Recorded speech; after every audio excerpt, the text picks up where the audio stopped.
Hello, hello, everyone.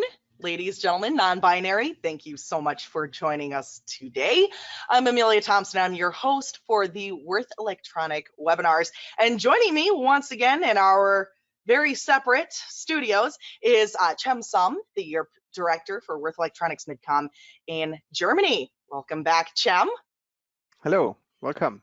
Today Today's webinar is actually the sequel from last week's wireless power transfer webinar. Today, we are going to dive deep into the world of advanced coil knowledge. We're going to learn about advancements in coil and also their design. As a reminder, if you have any questions during today's webinar, you can ask them in the questions box. And actually, right before we went live, Chem and I were discussing how we like our coffee. So if you want to test out your own questions box, you can tell us how you like your coffee. I'm a little curious. We differ very much. Chem likes his cappuccino. I like my straight black coffee because it helps wake me up in the mornings. But yeah, you can go ahead and test it out. We have a few answers coming in. Somebody likes their lattes, caramel lattes. I do like a good caramel latte as well. I do agree with that. So again, if you have any questions, simply ask them in the questions box and Chem will answer them at the end. Because you registered for today's webinar, you will automatically receive the video on demand as well as a PDF of the slides within the next 24 to 48 hours following the presentation. Just look for them in your email. You should be receiving an email from here for you at we-online.com and register for our next webinar. We are discussing capacitors. Frank Buhani returns with capacitor selection for high power buck boost converters coming up June 9th. Register online at www.we-online.com/webinars. And of course, all of our webinars are made possible thanks to our exclusive sponsor, Digi-Key Electronics. All right, I'm going to go ahead, pass it over to Chem as he presents wireless power transfer advanced coil knowledge. Thank you, Amelia, for the words, and I'm happy to be here again in my second session, and let's see we can continue our great session from last time. So welcome also from my side for the wireless power transfer advanced coil knowledge session. We cut the cord. As mentioned, my name is Chem Sum, and I'm responsible for the wireless power transfer globally at the Worth Electronic. Today, I would like to give you a short agenda, what we are going to do and what's the targets.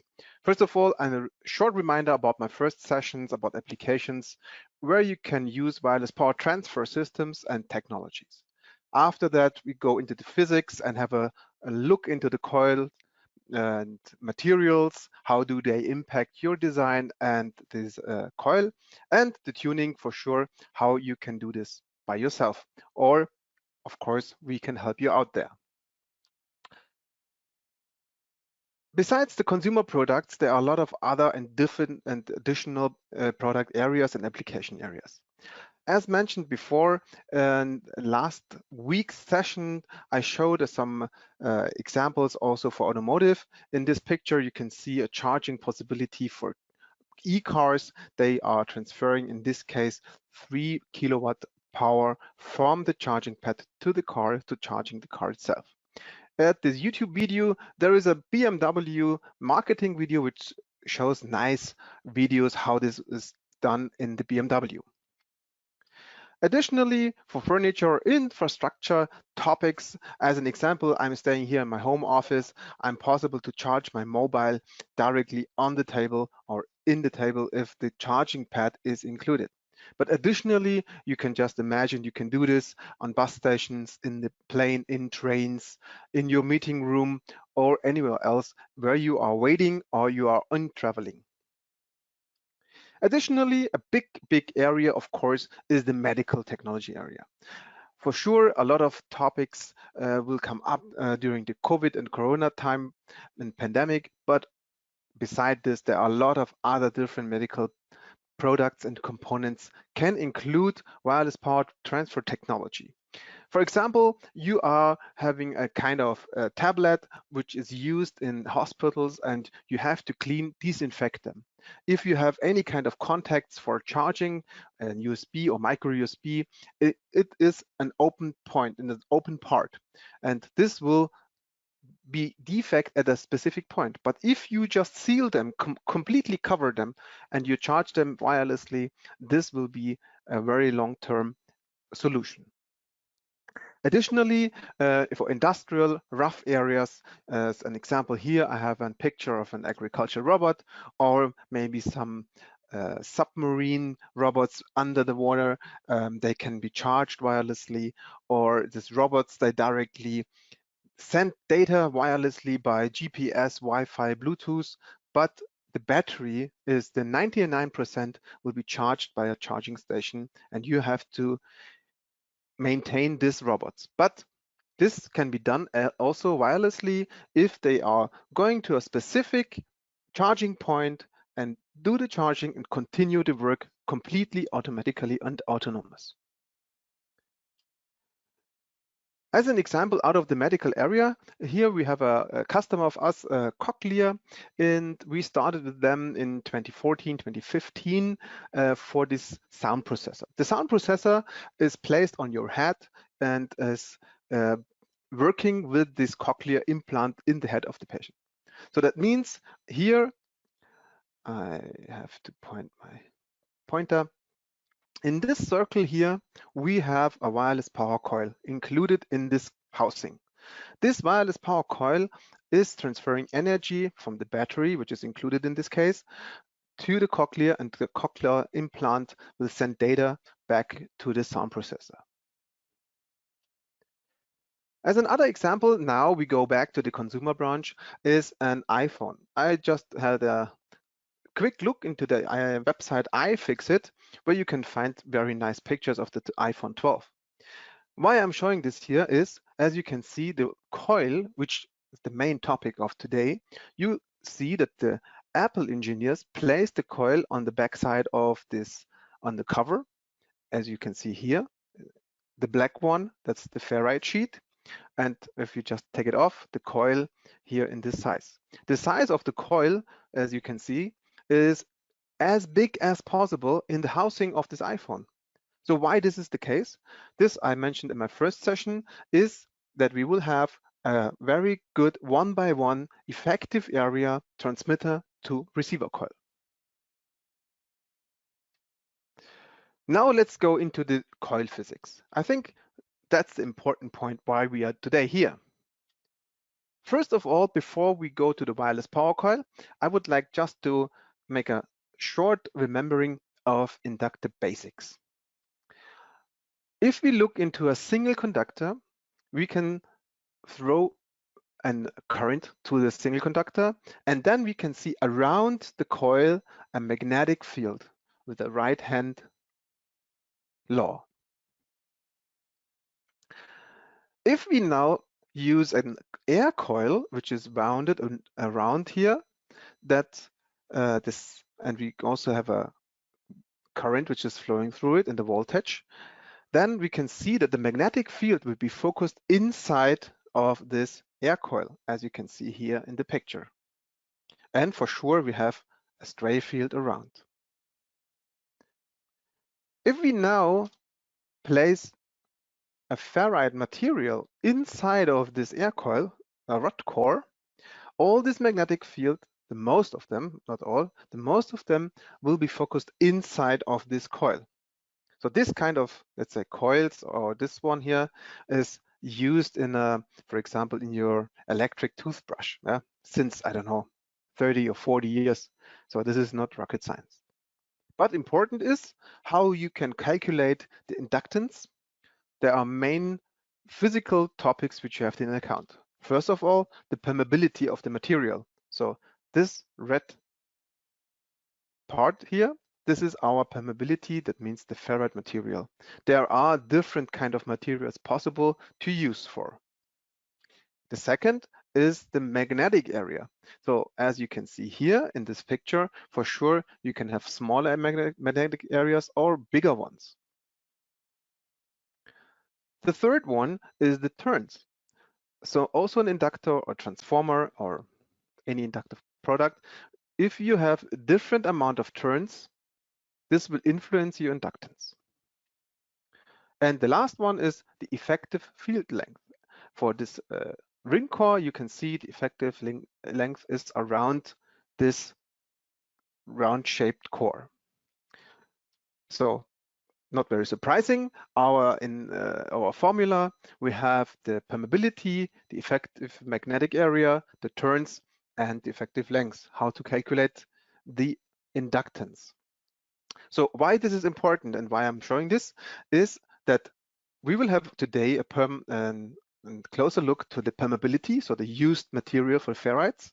The effective area, this was explained in my first session, the turns for sure, and the effective length, these are given from the wireless power G specification or a proprietary system, what kind of inductance value I would like to achieve. But additionally, to mention here is the magnetic area, or let's say the length of this, for sure also depends on the size of the coil. If we now look into a wireless power transfer system, in this specific example, we have an inductively coupled magnetic resonance system. So we have on the left-hand side, L1 is our transmitter and L2 is our receiver side. Here we have the load, here we have our source and the resonance tank, which we can see here. Between these two coils, we have a coupling. This coupling is influenced by misalignment, by X, Y, and Z, by the material and how do they couple to each other, by the frequency, and for sure of the Q factors, which are directly in charge of this air gap. So that means we have this air gap and we have a transmitter and receiver side. This could be, for example, a rotating system, and we have a specific air gap D. One of these coils could look like this, for example.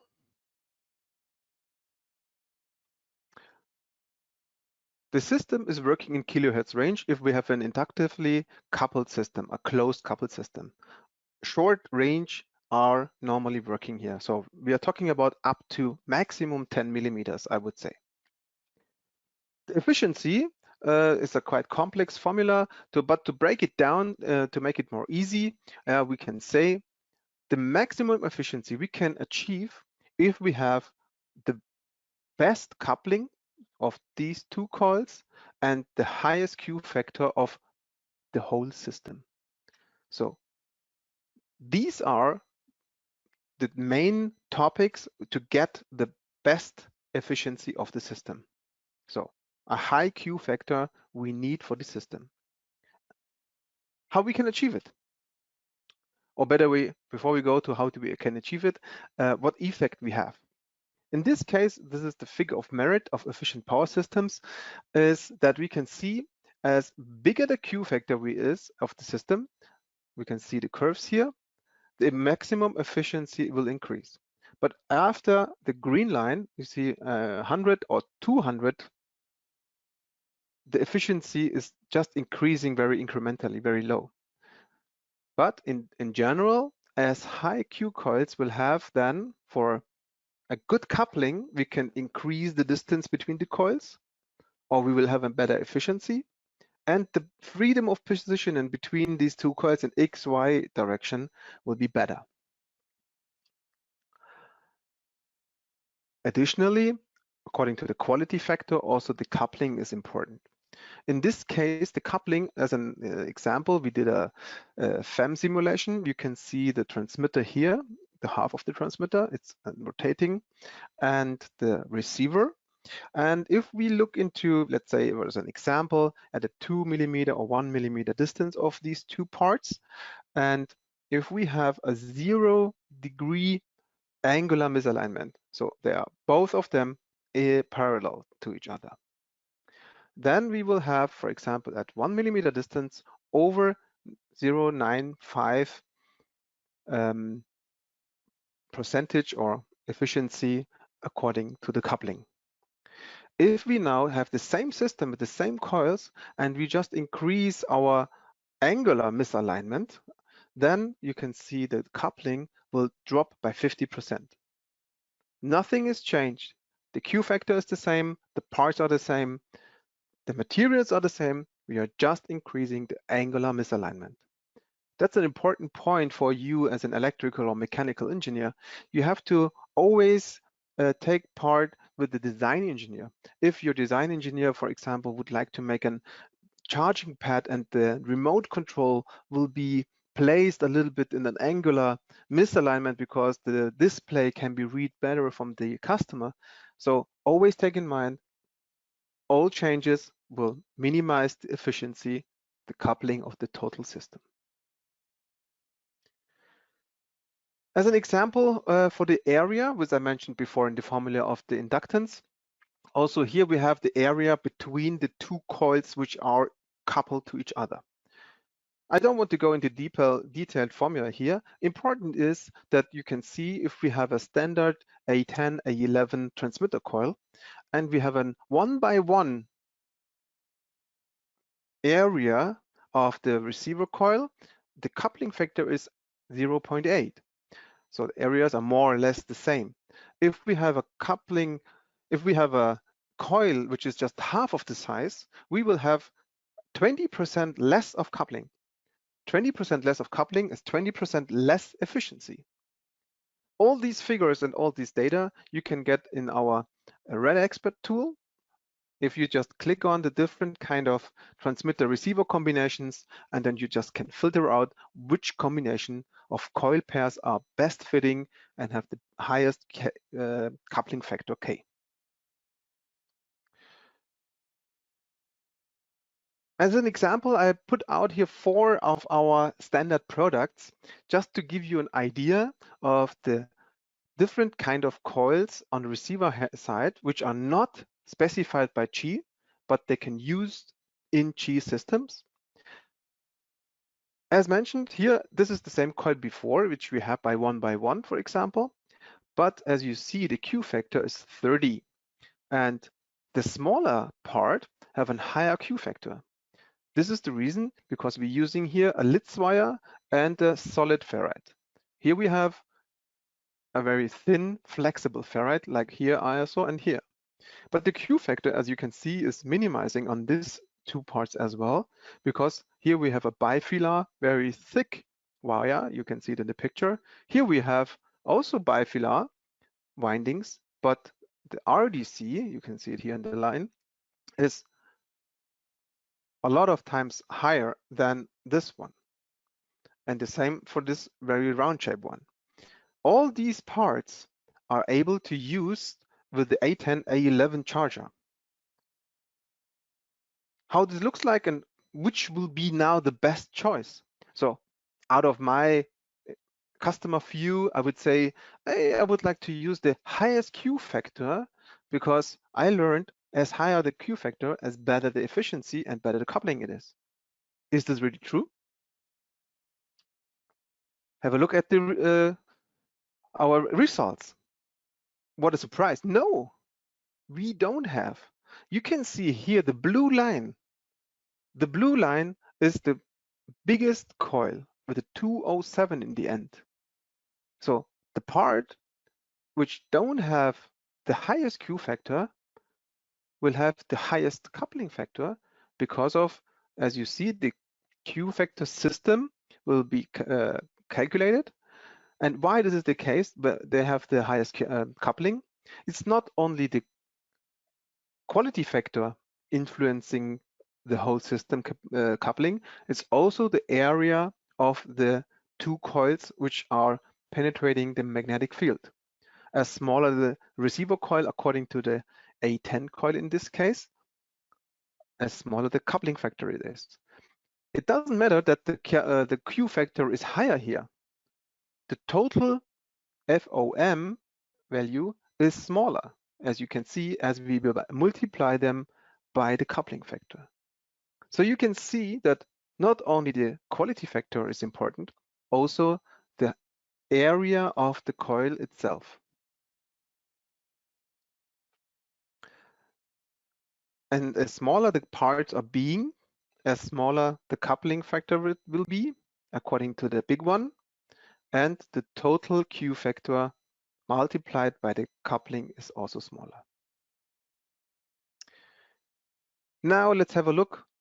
If you have a proprietary system, not a Qi transmitter and Qi receiver, and you want to use maybe the same size coils on transmitter and receiver side, which is possible.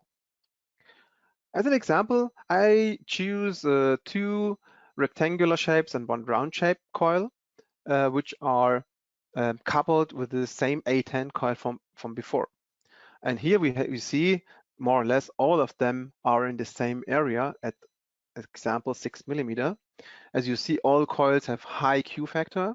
This is because we are using Litz wires with high amount of strands and a solid ferrite with a very high high permeability factor. And as you see, they all have a very good coupling factor, and total FOM numbers are also very high. So with these solutions, you will have a better efficiency, a better coupling, and a better power transfer system. Now let's go to the material, to the ferrite material impact.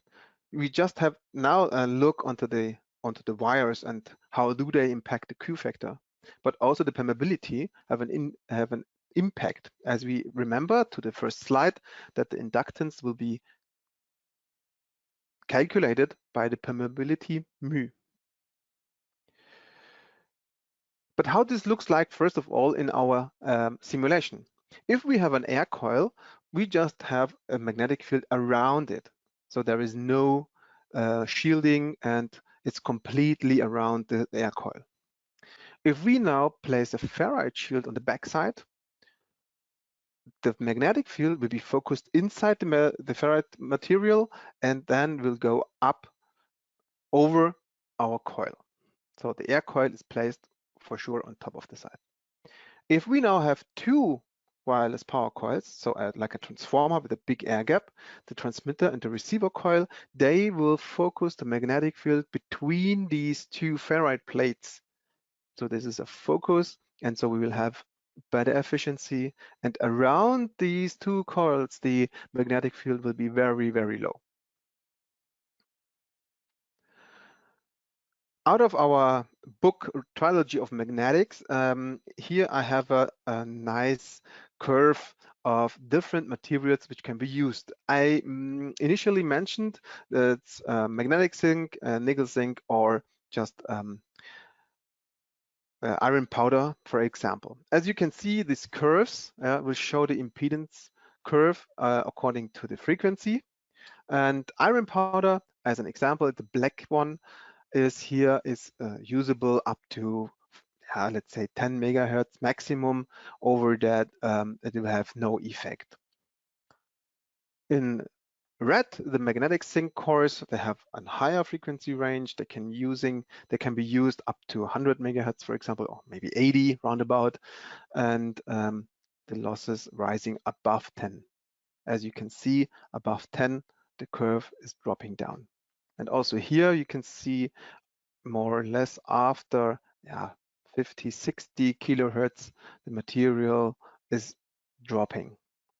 For the nickel zinc materials, which used for higher frequencies, they are dropping down after 20, 30 megahertz, and it's possible. But now, which material should I use for a wireless power transfer system? So in general, we are using nickel zinc or magnetic zinc materials. As you can compare, the permeability is not always the biggest decision maker for us. For us, it's more important about the power losses. So we need power losses which have a low value at a range of 25 to 150 kilohertz, 200 kilohertz. So as you see here, for example, the value is 400, or here it is less, it's 125. So these 2 materials we can compare, and both of these materials we can use in our cases, as the permeability, initial permeability value of 800 or 2400, yes, for sure, this will help, but there is no big step in the inductance or Q factor between these two materials. More important is to use low loss materials at the working frequency. So how we can compare these kind of data sheets?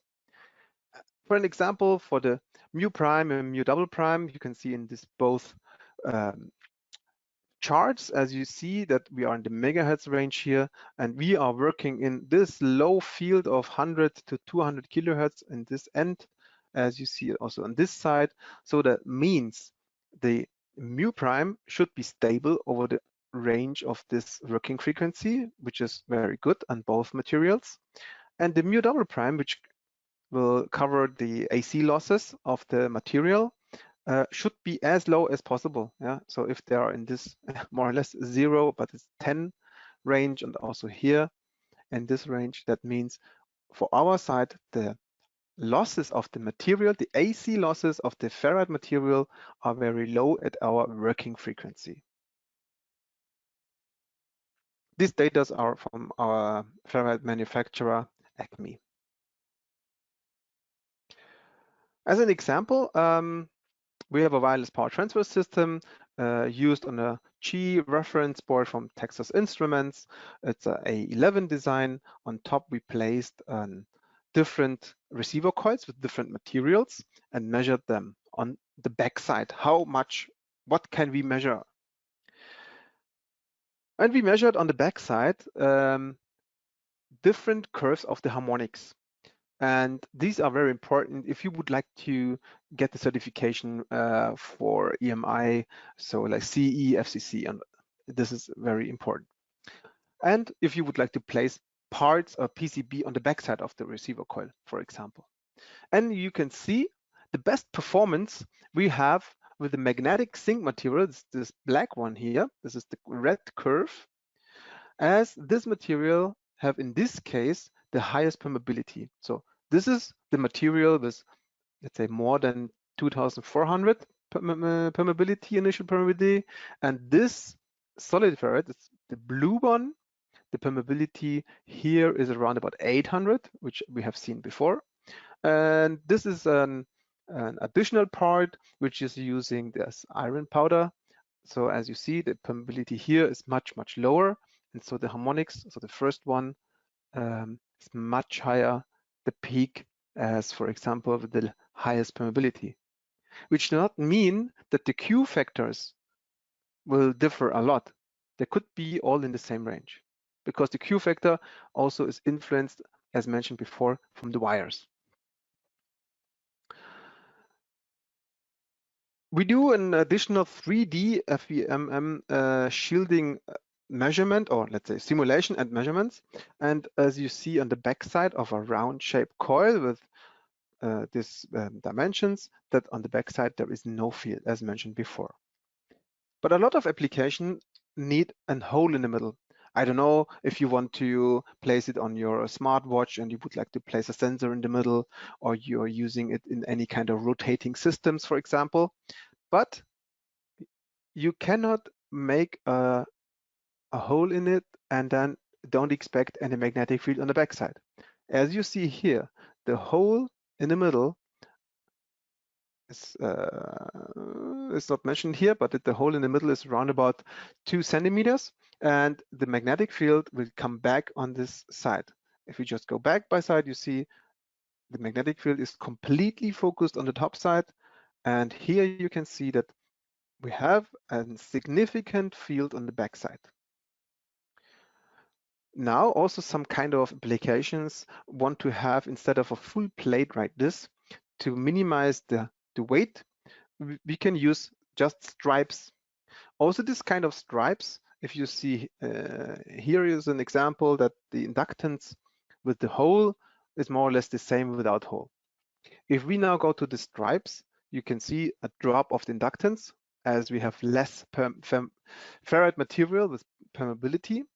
And you can see it's possible to be in the range, maybe it's 20% less of the original one, but also here we can see much more magnetic field on the backside, which means you need for this kind of material or which kind of application a shielding material or a bigger distance to your PCB or the rest of your circuit. Also, there's a big difference if you look into this cutting, or if you look into this way. As you can see here, if we are not over the ferrites, the magnetic field on the backside is much worse.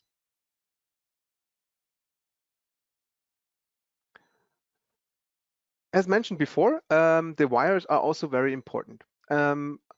We are using different kind of ways to build up the wireless coils.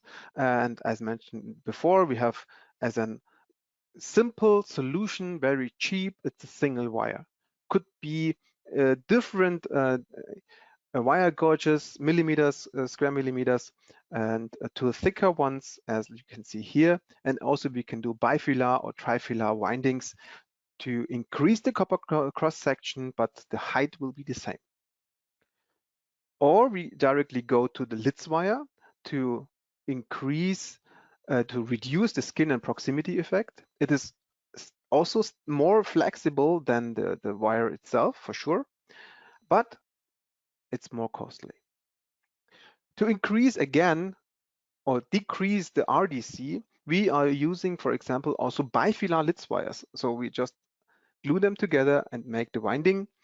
And here again, we are reducing the skin and proximity effects, using the same diameter of the coil, but we have more copper cross section, and this will reduce the RDC again, but for sure, the costs are getting up. The coil tuning. The coil tuning itself, it's also a quite interesting topic. So the first of all, yes, we do coil-specific solutions. For this case, just get in touch with us, fill in the inquiry sheet, or directly contact your local with electronic sales contact. In this inquiry sheet, I just want to go very shortly in this. We need initial information about the electrical parameters and which area we are talking about, and some mechanical thermal specification that we know in which range we are and if we are capable to produce it. To optimizing the coil, as mentioned, the coil tuning, what are the main factors? First of all, use the largest possible coil in your application. As mentioned before, at the iPhone also they are using the whole area on the back side of the housing. Keep the distance in the range of the maximum efficiency. As you have seen, we have different distances, and different distances will have different coupling and different efficiencies. If the misalignment is also low, like in X, Y direction or in Z direction, the coupling is better, and that means again, for sure, a better efficiency in the end of the day and will increase your whole system efficiency. Choose the best matching coil, which can be helpful. In our tool Mix and Match at our website, you can find the coils out of our portfolio which are matching to the best and will help you to find the best combination. The parameters, for example, the Fvm, will influence the performance. So that means it's very important. You cannot change just from single wire to Litz wire or from a nickel zinc to manganic zinc. It's not a super high difference, but also there is a difference about this. And if you would like to have it a very flexible part, for example, and the material, the iron powder, will have a lower permeability, and then in this case, your performance will be lower, or you have to make it thicker or bigger or what else. Our products, as mentioned, we have the broadest portfolio in the market and of standard parts, but as mentioned before, we do also customized solutions from very small parts like 6 millimeter diameter up to very big ones like this one for up to 100, 200 watts. proprietary solutions, or you're using standard parts like we see here in the picture for A11, A10 chargers for the WPC-G specification. In the end, just want to give you some information about our website, where you can find a lot of informations and FAQs and design kit informations, where you also find the inquiry sheet for the custom coil solutions is here. Also, if you would like to get some reading materials, we have our trilogy. So out of my shelf, yeah. Also here you can see the book. A lot of informations are here inside for sure. Also the basics, which I mentioned before, as an example, the skin and proximity effects are also explained in this book. In the end, thanks a lot for your attention, and I hope there are some questions, maybe feedbacks about your coffee for sure, and I'm happy to answer all your questions. And Amelia, I will take over to you. Okay, outstanding. Thank you very much, Chem, for presenting today. We do have some questions coming in, and you briefly touched on this at the end, but do you have any other writings regarding wireless power? Sure, we have. On our website, you can find a section for application notes. And right now, I think we have 4 or 5 different ones from basics and advanced coil knowledges. Also, our newest one, which will follow up also in June, we will have a webinar according WPT, wireless power transfer, including NFC data communication. There's also an application note, which is quite new. So yeah, I think there are a lot of writings you can find on the website. Yes, absolutely. And we can make sure that we include the registration link to June's webinar on wireless power and NFC technology. We're very excited about that. Our next question, how do you define the Q factor, and do you have an equation? Yes, for sure. Also here again, in the book, you will find the equation and equation for that. So the Q factor you can directly calculate, and the formulas you can find there. Maybe I can, by chance, I can find it out. And the important is here, the Q factor is a calculated value, which is depending on the AC resistance value. And let me see, I can find it out of my head. The Q factor is here.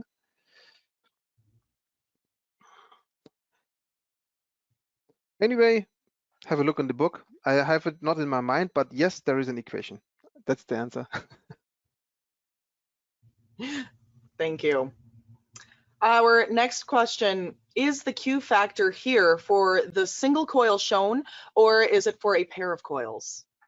That's the pair of coils. So it's a transmitter receiver coil. So maybe I was too fast in my on my slide. It's always the transmitter and receiver coil combined is the whole system Q factor, which will influencing, or let's say, which will give you the whole quality factor of the system.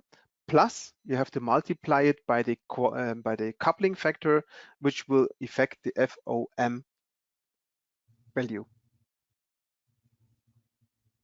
Thank you.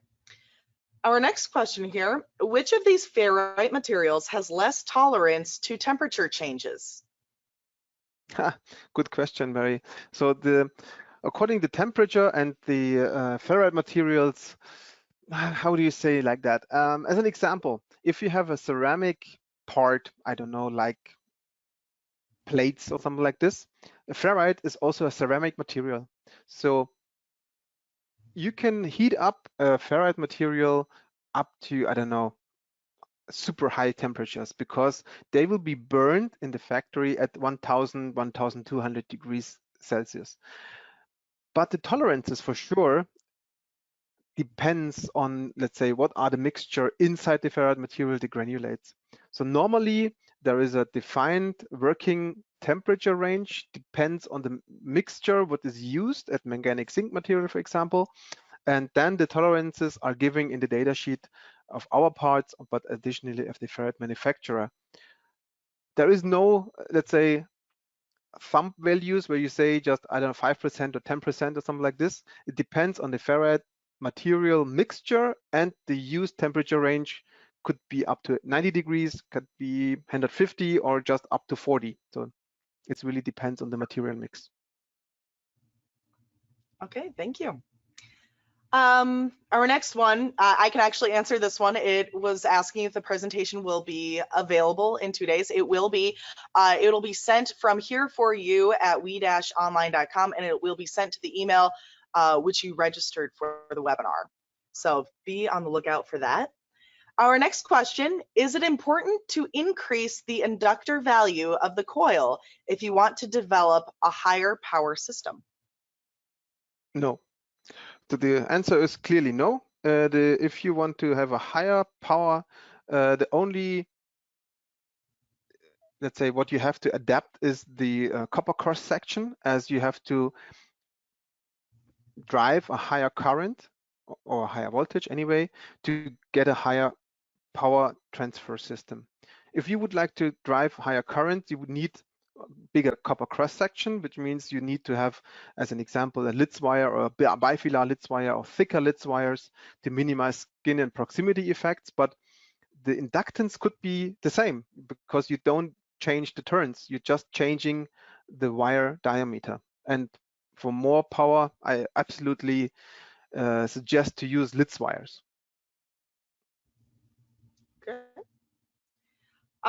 Next question, we are winding down. Is it a good idea to do winding as a PCB trace? Yes and no is the answer. So the why it's good, if you have, for example, power transfer systems up with some milliwatts, microwatts, or maybe up to maximum 1 watt, so like also which is used in the NFC standard, then you can do it with PCB tracks in your directly.